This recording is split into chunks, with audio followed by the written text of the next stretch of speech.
Hey, welcome back to another season of 90's Now. Thank you very much, you guys. You're going to want to listen all the way through this episode because we are paying tribute to one of the best voices, one of the most identifiable voices of our time in James Earl Jones. And you're going to want to find out about an amazing documentary that is heading your way, or actually is already here on one of the best streaming services. And guess what? It's from a show that we all used to love and watch before binge watching was a thing. Woohoo! Thanks for listening to 90's Now. Enjoy the show.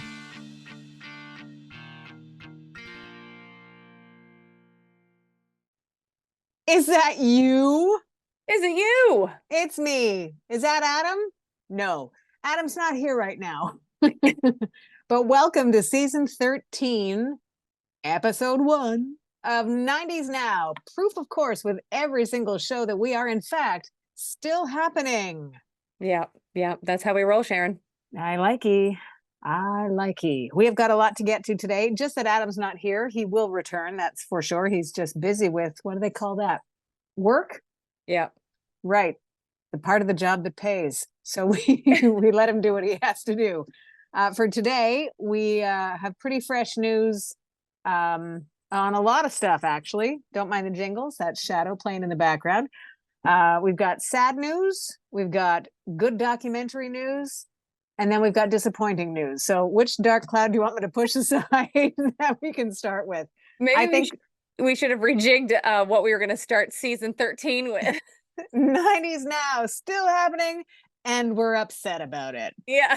Well, I think, you know what, the bright side is we've got Kelly's trivia, and we've got a 90's rewind that'll take us back to a time that, you know, like today is still summer, but we're in like fall mode. So yeah, if you smell pumpkin spice, it's not us. Yeah.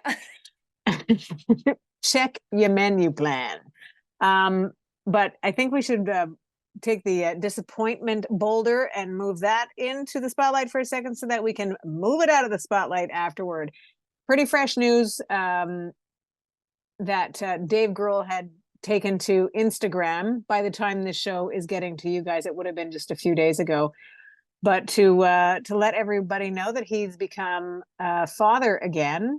Not that that's disappointing. I just suppose that it's, you know, not a daughter with his wife, that it's with somebody else that he plans to fully support and take care of the situation while he mends the relationships within his family and tries to earn the trust of his wife and daughters again. So I thought, my initial was like, what? My rock and roll boyfriend? It's just so, I don't know. I think it took the sheen off a little bit that he made a human error, you know? Mm-hmm. And obviously bigger than a human error when you consider his relationship and his marriage and his family and things like that. I do like that he's you know, I like the way he worded everything, asking for privacy the way he did, just to sort of consider that there are children in the mix here. His youngest, I believe, is 10. I just was disappointed by it. It felt like it was, you know, this Dave Grohl is like this great guy, and it doesn't make him any less great. I think it just, you know, took away some good judgment, in my opinion, anyways. And I think a few people are surprised by the news that that he shared with the world, and that the daughter is born. The baby is here on Earth, so it's happening. It's still happening. Yeah. Like 90's Now, it's still happening. Yeah, I know. I was on a tractor most of the day, so I did not see this news, and it was you that informed me. And my sheen for him also got misdeed a little bit there. So, because I think, you know, and it's funny because you and I talked recently on my podcast, the Kelly Alexander Show, about artist Chapel Roan, who has, you know, taken to her social media in recent weeks to let fans know that she has a boundary between, you know, like her on-stage life versus her off-stage life. Right. And which I think was important for her to do. And but it's funny because part of her talking points was that she's like, you know, you don't know me. you think you do, and this is my stage persona that I have, but like we're basically two ships passing in the night, and Right. but I think a lot of fans, for whoever their person is, um, you think you know them because of their art. And Hmm. so, and like, whether you're a Janet fan, whether you're a Chappell Roan fan, whether you're a Dave Grohl fan, I think like everybody has a perception. And so when that perception gets shifted, if it's not a perception you want, or the reality is not what you want, like it makes you feel unsettled, to say the least. Hmm. Well, it shakes it shakes your investment Yeah. in the thing that you applied your love to, the art of it, anyways. And yeah, I mean, it's true, like you say, there is a line. Nobody wants to hear that, though. Yeah. No. Nobody wants to have the person that they put up here get knocked down like the rest of us Yeah. can. So Yeah. Well, there's an artist that shall remain nameless because I'm now back on her side again. It's not Janet. Um, but I was a huge fan of hers. She got into drug issues and hmm went a little cuckoo cocoa puffs for a few years, and I did not enjoy how she was handling her her attitude, especially like in a couple of like media situations. I felt like she was taking things for granted, and hmm I was really sad. And so like I stopped buying her music for a while. 'Cause I was just like, and I remember being so sad because 'cause I'm like, "I love you so much, but I can't support this behavior." And then it was only later on that we found out, that she came forth and said she had been under the influence. Um, and so she wasn't really operating, in a normal capacity as she normally would, and I right. believe she's made amends and that stuff, so obviously I'm a huge fan, but it was hard, like, I remember being like, because that was one of my, like, I was a teenager at the time, and I remember just feeling, like, so disappointed and disillusioned. Let down, right? Yeah, Yeah. yeah, I like how you're not telling us who it is. yeah. You'll probably ask me after. Well, I'm totally gonna ask you after. Yes, I will. Yeah, yeah, yeah, Well, we wish the best to the people that we love, and the art that they bring us is what makes us feel good. And so, at some point, I suppose we have to return the favor and give them the support that they need when they need it. Sidebar question before you move on, I guess. is, Foo Fighters doing stuff right now? Like, where he would be out touring and stuff, where this would be You ask a good question, and I don't know the answer to that. My okay, brain has been on summer mode for so long now that, you know, um, I don't know the answer to that. I think they must have done shows. okay, I mean, I could find out. In a normal case scenario, Adam would be here and we'd say, Adam, find out for us. and he'd go Uh, clickety, clickety, clickety. and he would. So I suppose I could do that. I'm assuming he will, maybe if he's not on tour right now or has commitments, he'll probably take some time off to, spend the time required to get back on the good side of his familia. Well, clearly he's got some stuff to do, that's for sure. And what I can see online is that Foo Fighters have one show coming up at the end of September, Okay, but that can't be true. There has to be more than that. okay. That's my guess. So we'll see. Now I see two. So Oh, there we maybe it's my browser. maybe. Well, yeah, I was going to say, now with another mouth to feed, they're going to have to stay on tour. Yeah, exactly. Just trying to keep it light, Yep, everybody. yep, So before we get into another dark cloud scenario, as yeah. we bid farewell to one of the greatest voices of all time, any generation, we should do some trivia, Cal. We shall, and this will be the point where we tell Adam to edit this appropriately. Pshaw, pshaw, Yeah, pshaw. exactly. Um, I should mention that, just before we start trivia, a quick happy birthday to one of Sharon's most favorite artists of all. Pink recently turned 45. Yes, she did. Happy birthday, Pink. Happy birthday, Pink. I'm glad I got to spend some time with you this summer. That was fantastic. That Yeah. was when she was still 44. Yeah. uh, but yeah, during the summer, I went to Toronto to see Pink at the Rogers Center to see um, basically what was the fourth show on the summer carnival tour in the last year and a half, I guess. Mm. So that was pretty spectacular. She was amazing as usual. Sheryl Crow was one of the openers. That was awesome. Um, and just it was a great night, great experience, very positive. Pink, as always, no matter the size of the room, the number of people in the crowd, her performance is spot on every time. And by spot on, I mean she I think strives for, I'm not sure if it's perfection or the best that she can do, but even when there's like a glitch in the system, somehow she just rolls with it. She's just so at ease Yeah. with what she does that it's a show that's kind of an experience that's second to none. So it's very easy to continue to go back.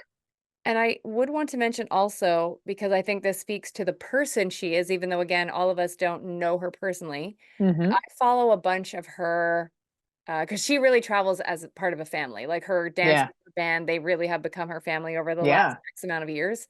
And so I follow a fair amount of them, including vocalist Stacey Campbell, who used to be, I follow her too. yeah, she's amazing. And she was one of Janet's vocalists. So I've actually interviewed her before. And she wrote a lovely post about Pink, and Yeah. so did so many others. And so that Pink, and they call her Alicia, she's Mm-hmm. not Pink, she's Alicia to them.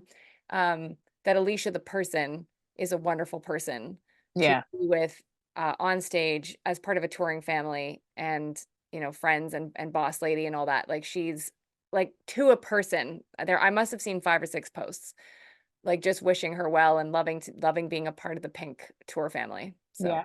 It's so neat to watch. And it really, you feel like you're a part of it. Like we were just saying about the artists that we love. They bring us in because we relate to what they're singing about. We connect with the music and how it makes us feel. And you have the healthy approach to your fandom that you know that there's a line and you just appreciate what they are bringing to the world. yeah, exactly. Happy So birthday, Pink. happy birthday, Pink. Maybe one day, Sharon, you and I will get on the appropriate bus where we get to call her Alicia. I'm just going to start doing Okay, let's it. manifest that. That's not Uh, weird. Hi, yeah, Alicia. that's not weird at all. So we're gonna do trivia. It'll be Sharon going against Sharon. Ooh, And I could use the so practice. That way, when Adam comes back, I'll be sharper. exactly. So here we go. News and politics.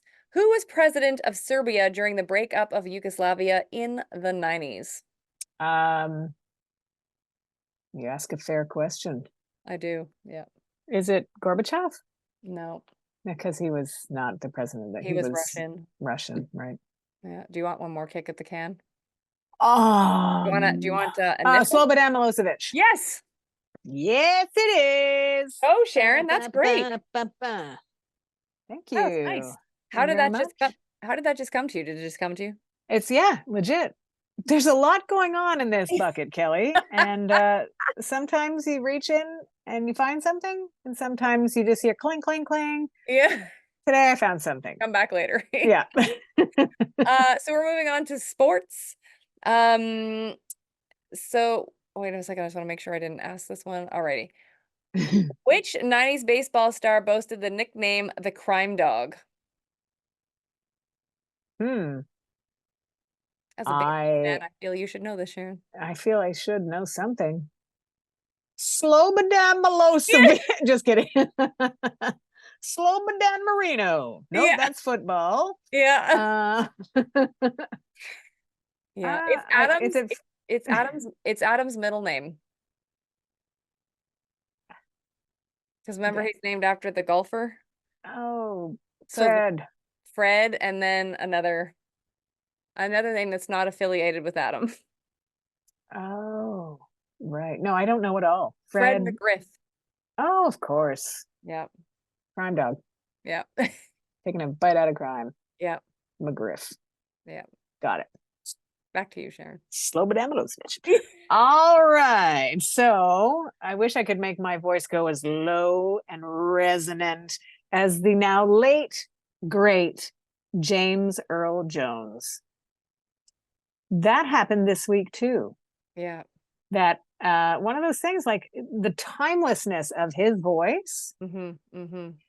when I was discussing his passing with my cousin, I'm like, oh, how old was he? It was news, so I hadn't seen anything.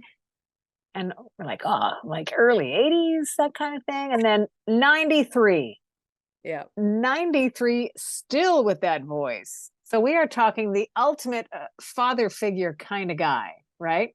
Hmm. Um, Even when he was saying, "This is CNN," you knew he had a paternal tone to him. But like, talk about Darth Vader, legit. I'm your father, right? Talk about Lion King. Yeah. Ah, just such a beautiful experience to watch that movie. And then talk about Field of Dreams. Yeah. And these are just three of a long list of credits for James Earl Jones, who had an EGOT, right? He had done stage work. I mean, his voice got him a Grammy, an Oscar, and a Tony Award. Just incredible. So an Emmy, Grammy, Oscar, Tony, and now James Earl Jones will be like coming down from the heavens, man. His voice is perfectly suited for this next phase of his life. Yeah. His death. It's crazy. Just Um, you know what's ridiculous? And I'm sure people right now are gonna laugh their rear ends off. Obviously, with all the roles that you mentioned, plus everything else that he's got going on, I'm sure the list is as long as my leg, like his credits. And not like, and even you touched upon it, the amount of stage work he did, on Broadway and all that. Um, I love to this day hearing him say, "This is CNN." mm-hmm. I know it's ridiculous. Like out of all the roles, like, there's many more important things than "This is CNN," but something about the way he said it, it makes it like like all is well in the world when he Yep. that word or that phrase. You knew where you were. Yeah. And it it's an odd comfort to think that Yeah. this is CNN is like, okay, we're grounded, we're good. Yeah. But it's kind of the same, and I know our American friends, well, they would relate to it because there was, some amazing, um, news anchors, obviously in the States, that's, like Dan Rather, the list goes on. But for us here in Canada, I know I always felt comfort when even if a disaster was going on and Lloyd Robertson was behind the, Right. Yeah. and so I would felt that way too with Peter Jennings, so I think a lot of our American friends would feel that way about a Dan Rather, about, Peter Jennings, Walter Cronkite, Tom Brokaw. I love Tom Brokaw. My goodness. My Like, goodness. so In a year where The Lion King would have been celebrating its 30th anniversary, it's like I think even more poignant that he's got that on his list of credits. yeah. Such a wonderful movie. And in that movie where he's talking to the young Lion King about being scared, Hmm. and the younger says to the elder, "But I didn't think you ever got scared." And he said, "I was today." And just this like, oh my gosh, like that voice that, when your parent tells you not that they're mad at you, but that they're disappointed in you. Yeah. And you're Yeah. like, oh God, like I've done something wrong. Yeah. That feeling. He was able to share that emotion just through his voice. Hmm. It's pretty Hmm. spectacular. Yeah. I like it. So I don't like the news that he's passed, but at 93 years old, I think it's fairly safe to say that he had a really good life. Imagine he's like, I've had enough. Like that's Yeah, I'm out. he's out. Mic drop. Yeah. Yeah.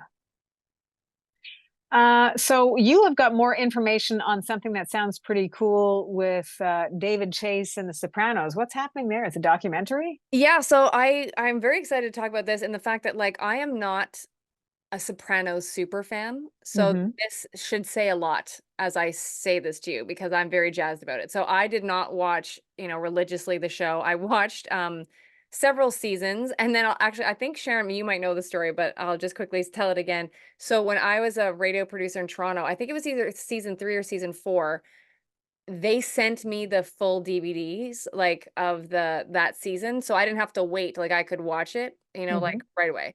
And so I can clearly remember being like in this particular apartment I had in Toronto and like I think I watched 3 or 4 episodes in a row. And then because it was so heavy, like I got like sad.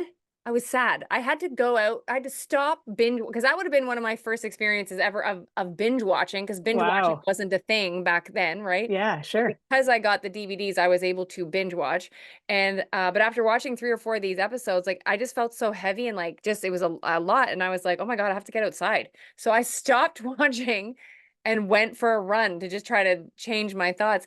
And so after that fact, I never like really kept watching Sopranos. It was like I felt it was like too heavy for me. I probably should have Hmm. just done the one episode a week and then I would have been good.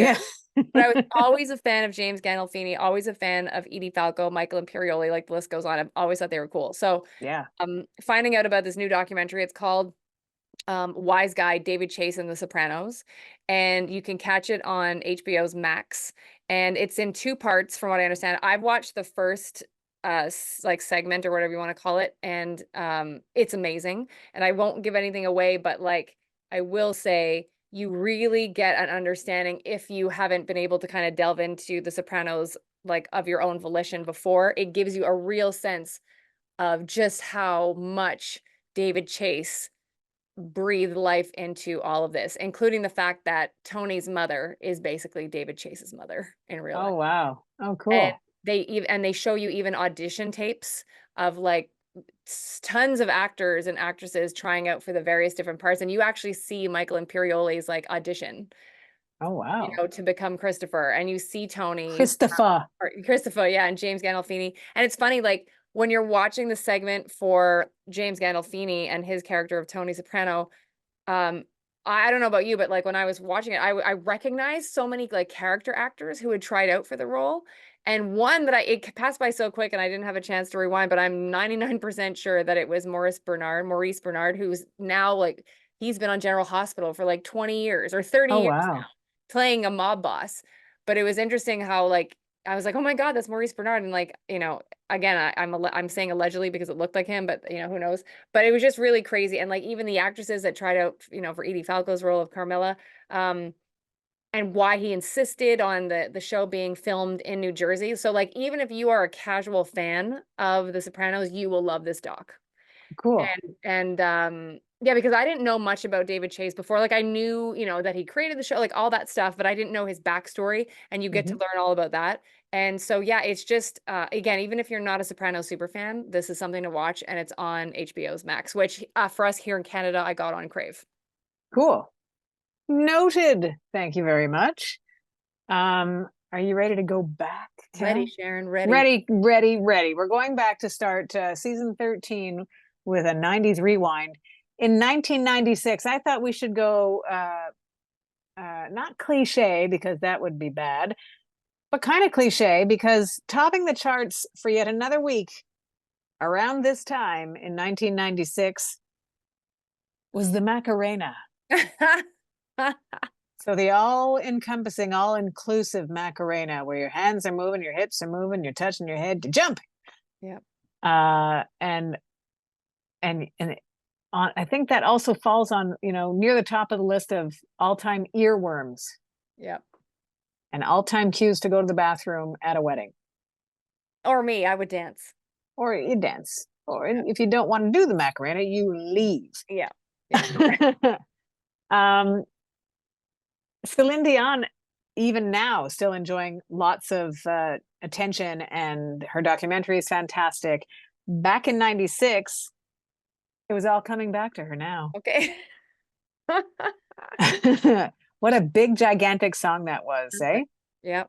Another big voice, of course, was on the charts. Always Be My Baby. Actually, I think she was heading in the opposite direction from up on the charts at this time. But not to say that Always Be My Baby wasn't huge for Mariah Carey, because it was. It was.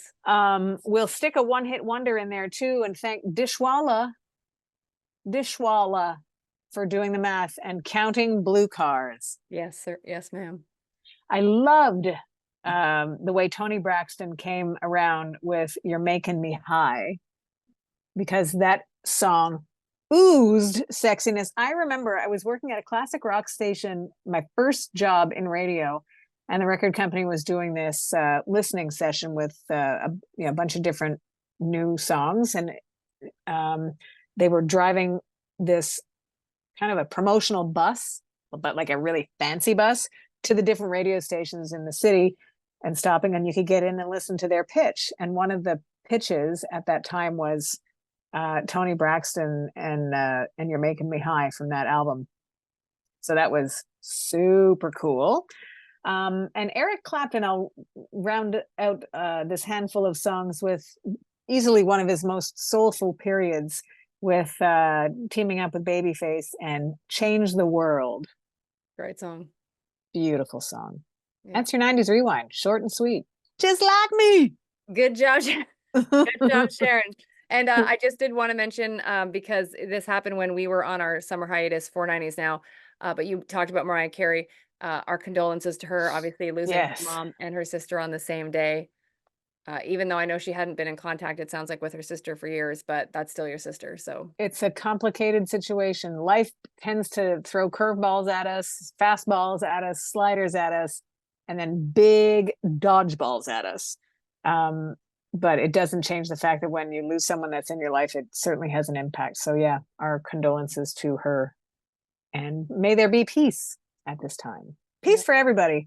As we take hold of a new season of 90s Now, we're thankful at the end and beginning of every season and every episode that you guys have found us, and that you feel compelled, mostly because we ask you to pass it on to your friends and family in a forceful nature that they too listen to us. But seriously, we love that you listen. We love that you find us on social media, and that you feel comfortable enough to ask us questions whenever you want. You can find us everywhere online. Right, Cal? Right. 90snow.com. Yeah. 90snow.com. We will await the return of very busy at work Adam. Until then, we'll come and play with you, and appreciate that you come back and see us and listen to us again. We appreciate it. And thank you for listening to 90s Now. Still happening.